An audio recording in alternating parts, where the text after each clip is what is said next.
ایام معدودات، گنتی کے چند دن ہے یہ رمضان کا مہینہ. فمن کان منکم مریضا، اور اس میں بھی اگر تم میں سے کوئی مریض ہو، او علی سفر، یا وہ سفر پر ہو، فعدۃ من ایام اخر، تو وہ اپنی گنتی کو باقی دنوں میں پورا کر سکتا ہے. مسافر اور مریض وہ روزہ چھوڑ سکتا ہے، چاہے وہ جو مرضی حالت ہو.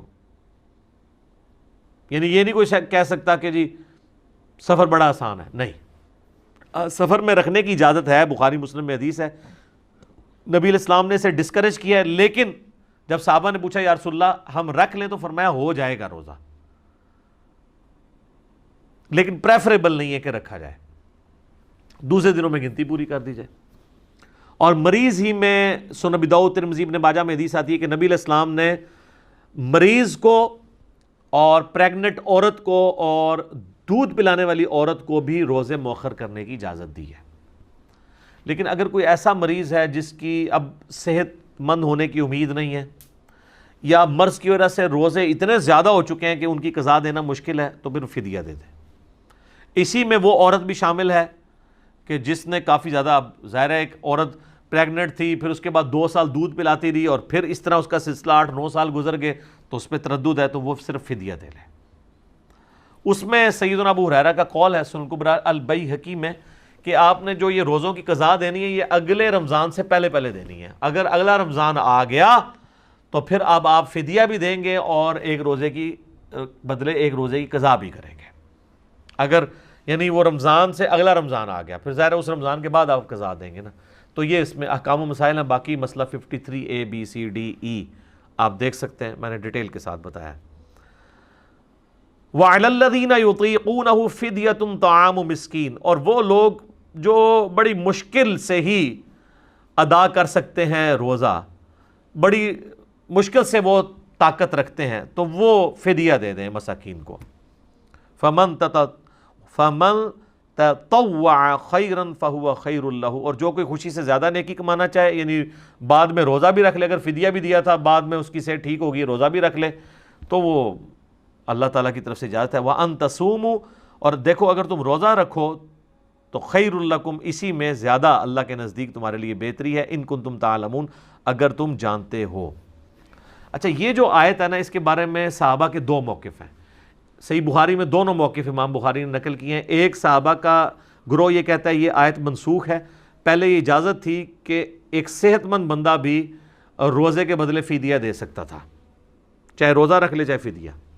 جبکہ عبداللہ بن عباس رضی اللہ تعالیٰ عنہ کہتے ہیں یہ آیت منسوخ نہیں ہے، بلکہ یہ آیت آج بھی باقی ہے ایسے لوگوں کے لیے جو ایسے مریض ہیں جو بڑی مشکل سے روزے پر قادر ہوتے ہیں کہ وہ فدیہ دے لیں.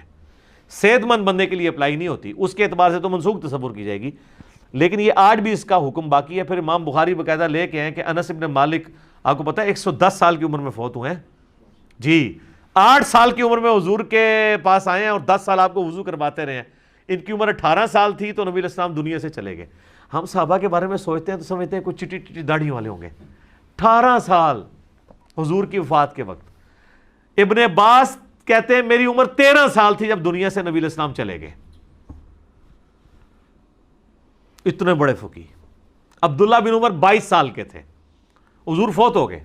یہ آپ کو جتنا کچھ پتہ چلتا ہے نا، یہ نبی علیہ السلام کی مبارک زندگی کے بعد کے ان کے کارنامے ہیں. اس وقت تو بالکل وہ سمجھ لیں کہ نوجوان اور بچے ہی تھے.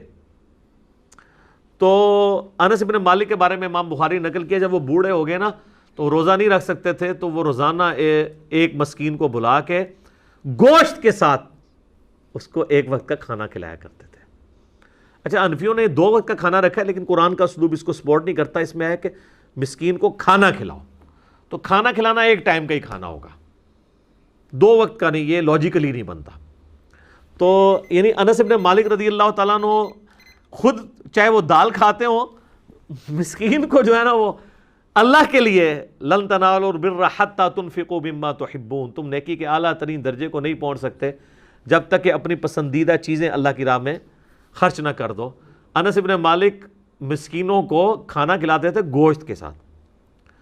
اجتہاداً امت نے اس پہ اجماع کیا کہ اگر کوئی کھانا نہیں کھلا سکتا تو ایک وقت کے کھانے کا فدیہ کسی مسکین کو دے دیں. اور یہ بھی ہو سکتا ہے کہ آپ کسی مسکین فیملی کو, غریب فیملی کو پورے مہینے کا اپنے جو روزہ, جس طرح شوگر کے مریض ہیں, وہ بے شک ینگ بھی ہیں, وہ تو کبھی بھی قدرت نہیں رکھ پائیں گے, ان کے لیے مشکل ہو جاتا ہے, تو وہ ہر سال فدیہ دے دیں.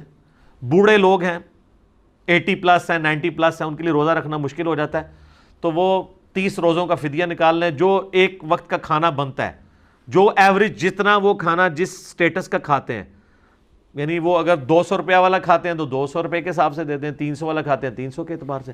اور جو لوگ باہر کے ملکوں میں آباد ہیں نا, تو وہ اپنے ملکوں کا حساب لگائیں گے. یہ نہیں ہے کہ وہ خود امریکہ اور یورپ میں کھا رہے ہیں اور جب فدیے کی باری آئے تو پاکستان میں پاکستانی صاحب سے فدیہ دے رہے ہیں, ان کا فدیہ نہیں ادا ہوگا, کیونکہ یہ ساری چیزیں بالمعروف ہوتی ہیں, جہاں پہ آپ رہ رہے ہوتے ہیں اس کے اعتبار سے یہ کنسیڈر کی جاتی ہیں چیزیں. تو وہ فدیہ آپ دے سکتے ہیں, اور اگر کوئی روزہ رکھ سکتا ہے تو پھر وہ روزہ رکھے گا, پھر اس کا فدیہ ایکسیپٹیبل نہیں ہوگا, لیکن یہ ہر شخص نے خود ڈیسائیڈ کرنا ہے.